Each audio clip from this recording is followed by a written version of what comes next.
ఈరోజు నేను మీకు చెప్పే టాపిక్ అనేది చాలా అంటే చాలా ఇంపార్టెంట్ టాపిక్. ఎందుకు అంటే మన బాడీలో లాంగ్ టర్మ్ ప్రొసీజర్ ద్వారా అంటే మనకి ఏ ప్రాబ్లమ్ వచ్చినా ఫస్ట్ మనకి స్టార్ట్ అయ్యేదేంటంటే గట్ దగ్గర నుంచి స్టార్ట్ అవుతుంది. ప్రతి ప్రాబ్లమ్ కూడా మన గట్ యాసిడ్స్ దగ్గర నుంచి స్టార్ట్ అవుతుంది. ఎందుకంటే మనం తిన్న ఫుడ్ ప్రైమరీగా బ్రేక్ డౌన్ అయ్యేది మన గట్‌లోనే.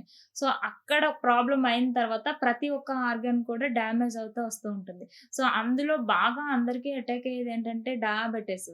And second thing obesity. And third thing thyroid. And fourth one heart. And fifth one kidneys. కానీ చాలా మందికేంటంటే ఈ ప్రొసీజర్‌లో అందరికీ ఒకేలా రావాలని లేదు. బట్ అందరూ అటాక్ అవుతూ ఉన్నారు. సో, వాళ్ళకేంటంటే ఎర్లియర్ స్టేజ్‌లో ఆఫ్టర్ 25 ఇయర్స్ తర్వాత ఈ ప్రాబ్లమ్స్ అన్నీ వాళ్ళు ఫేస్ చేస్తూ ఉన్నారు. సో, ఎందుకు ఇలాంటి ప్రాబ్లమ్స్ వాళ్ళు ఫేస్ చేస్తున్నారు? అండ్ మన గట్ యాసిడ్స్‌ని కరెక్ట్ చేసుకోవటానికి మన దగ్గర ఏవైనా నేచురల్ కంటెంట్ ఫుడ్ ఉందా అని చాలామంది అడుగుతున్నారు. యాక్చువల్‌గా ఏంటి అంటే మనం తీసుకునే ఫుడ్‌లో ప్రీ ఆర్ పోస్ట్ బయోటిక్స్ అనేవి చాలా అంటే చాలా ఇంపార్టెంట్. సో, ఇవి ఎట్లా తీసుకోవాలి? ఇవి మనకెక్కడి నుంచొస్తున్నాయి?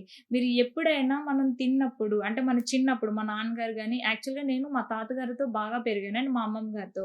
అండ్ నేను వాళ్ళతో నేర్చుకున్నదేంటంటే, సో, మనం తినే ఫుడ్‌లో కంపల్సరీగా దాల్ విత్ లీఫీ వెజిటబుల్ అనేది కంపల్సరీగా ఉండాలి. ఎందుకంటే మనం తీసుకునే థింగ్స్‌లో మన డైలీ లైఫ్‌లో మన బాడీలో జరిగే ప్రతి జీవక్రియ జరగటానికి కావాల్సినవేంటంటే vitamins, elements, iron, zinc, magnesium, అలాగే క్లోరైడ్స్, సల్ఫేట్ ప్రతి ఒక్క వస్తువు మన బాడీకి మనం అందించాలి. సో, అట్లా అందించే ఫుడ్‌ని మనం తీసుకున్నప్పుడే మన బాడీ ఆర్గాన్స్ అనేవి కరెక్ట్‌గా వర్క్ అవ్వటం, అది మన లైఫ్ స్పాన్ ఇంక్రీజ్ చేయడం లాంటివి జరుగుతుంది. సో, డైలీ ఎట్లాంటి ఫుడ్ మనం తీసుకోవాలన్నది నేను చెప్తున్నాను. ఏదైతే మనం పాలిష్డ్ రైస్ ఉందో, సింగిల్ పాలిష్డ్ రైస్ అనేది తీసుకోవాలి. ప్రెజెంట్ ఉన్న బియ్యం ఏమవుతుందంటే పాలిష్ అయ్యి, పాలిష్ అయ్యి, పాలిష్ అయ్యి, పాలిష్ అయ్యి fourth time or fifth time polish అయిన రైస్ అనేది మనకొస్తుంది. అంటే ఏంటి అంటే ఏదైతే మీకు బియ్యం ఉందో, బియ్యం స్టార్టింగ్ లేయర్ మీద వైటమిన్ బి12 కోట్ అనేది ఉంటుందనమాట. సో, అది తవుడు రూపాన అండ్ తర్వాత పౌడర్ రూపాన అది ఎవరు తీసుకుంటున్నారు? పశువులు తీసుకుంటున్నారు. అవి హెల్తీగా ఉన్నాయి. అవి వాటికి హార్లిక్స్‌లా పనిచేస్తున్నాయి.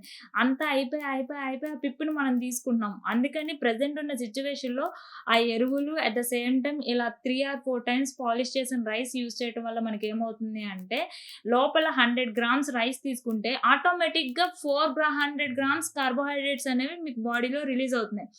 మన బాడీ ఏం చేయాలంటే మనం తీసుకున్న కార్బోహైడ్రేట్‌ని ఈజీగా డైజెషన్ చేసుకొని అది బ్లడ్‌లోకి రిలీజ్ చేస్తుంది. అందుకే మీకు ఏ టెస్ట్ చేయాలన్నా బ్లడ్ టెస్ట్‌లనేవి చేస్తున్నారు.